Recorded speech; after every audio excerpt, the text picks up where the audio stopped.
आपसे बड़ी अच्छी हमारी गपशप लग रही थी। मैं जरा अपने नाज़रीन को बता रही थी आपका एड्रेस वगैरह कि कोई भी मर्ज ला इलाज नहीं होता, आप उसका इलाज यानी कि हर मर्ज का इलाज होता है।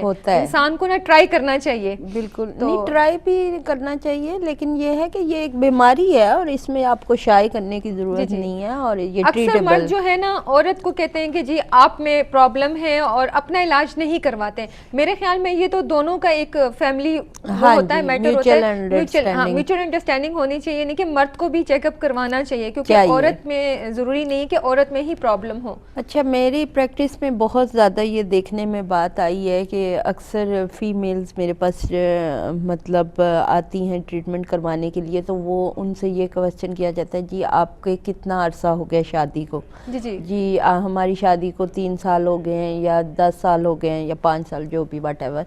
तो हमारी शादी को इतना अरसा हो गया। तो मैं उनसे ये क्वेश्चन करती हूँ कि आपके हस्बैंड आपके साथ आए हैं? तो वो कहती हैं नहीं, हमारे हस्बैंड ठीक है।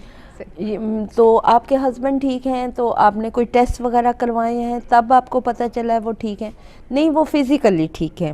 तो मेरा कहने का मकसद ये है कि फ़िज़िकली बिल्कुल अल्लाह ताला सेहत दे जो भी मेल हज़रात हैं, लेकिन एज़ोस्पर्मिया एक खामोश कह लें बीमारी है या खामोश कातिल कह लें, जो मर्दों में होती है, जो बज़ाहिर नज़र नहीं आती। ये उसी सूरत में पता चलता है जब हम अपना सिमन्स एनालिसिस का टेस्ट करवाते हैं और अपने जो ब्लड के टेस्ट करवाते हैं, उसमें हमें डायग्नोज होता है कि हमारा क्या है, ब्लड में इन्फेक्शन है या हमें एज़ोस्पर्मिया का प्रॉब्लम है या हमारे स्पर्म्स एक्टिवेशंस नहीं है या कम है।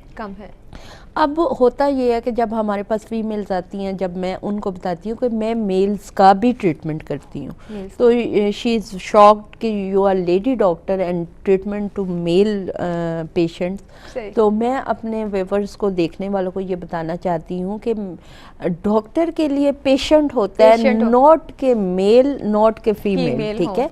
मेरे लिए आप जस्ट पेशेंट हैं और आपकी फ़िज़िकली हेल्थ जो है, आपके जो भी मसाइल हैं उनको ठीक करना, उनके हल करना मेरी ज़िम्मेदारी है।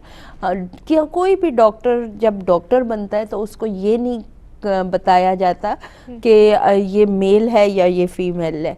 हमें सिर्फ ये बताया जाता है कि ये it's a body parts, male and female, just ये आपका बॉडी पार्ट है और इसके कोई बीमारी है या कोई इन्फेक्शन के साथ या किसी प्रॉब्लम के साथ वो चल रहा है तो ये ट्रीटेबल है। तो हम लोग फिर उसका इलाज करते हैं और अल्लाह ताला शिफा देने वाला है। जब आप सिंसियरिटी से, दिल से, नीयत के साथ किसी का ट्रीटमेंट करते हैं तो अल्लाह ताला उसमें शिफा भी देता है। मेरे को बहुत सारे पेशेंट जो हैं वो आकर हमें ये बताते हैं कि डॉक्टर साहबा हमने तो 5 साल, 3 साल, 10 साल, 7 साल किसी डॉक्टर से रुजू ही नहीं किया। तो मैं अपने व्यूअर्स को ये बताना चाहती हूँ कि आप शादी को अगर 1 से 1.5 साल हो गया है तो मेडिकली आपको कोई प्रॉब्लम भी नहीं है, अल्लाह ताला आपको नॉर्मल रखे, तो आपका प्रेगनेंसी नहीं हो रही, तो आप फिज़िकली एक चेकअप दोनों मियाँ बीवी अपने किसी भी डॉक्टर से या अफशा मेडिकल सेंटर पे आ जाएं या कहीं पे भी आप समझते हैं कि हमें चेकअप करवाना चाहिए, तो वो टेस्ट करवाने से ये होता है, मकसद हमारा ये होता है कि आपकी पूरी बॉडी के चेकअप जब हो जाते हैं, टेस्ट हो जाते हैं, उनमें पता चल जाता है कि मेल में प्रॉब्लम है या फीमेल में है। अगर आपको कोई प्रॉब्लम डायग्नोज होता है उसका ट्रीटमेंट मुमकिन है, टाइम से करवा लेना चाहिए। लेकिन सम टाइम ये होता है कि अगर हम दोनों मियाँ बीवी के टेस्ट करते हैं वो बिल्कुल ठीक आते हैं, तो फिर आप कुछ आयरन या कुछ मेडिसिन वगैरह, फॉलिक एसिड वगैरह ले तो वो आप अल्लाह ताला बच्चे का करम कर नॉर्मल होते हैं, टेस्ट भी नॉर्मल है, मियां बीवी भी नॉर्मल हैं, तो फिर हम कोई ट्रीटमेंट नहीं देते। लेकिन अगर देखें शादी के 5 साल या 10 साल बाद ही आप निकलते हैं तो फिर आपके पास कितना गोल्डन टाइम डैमेज हो जाता है।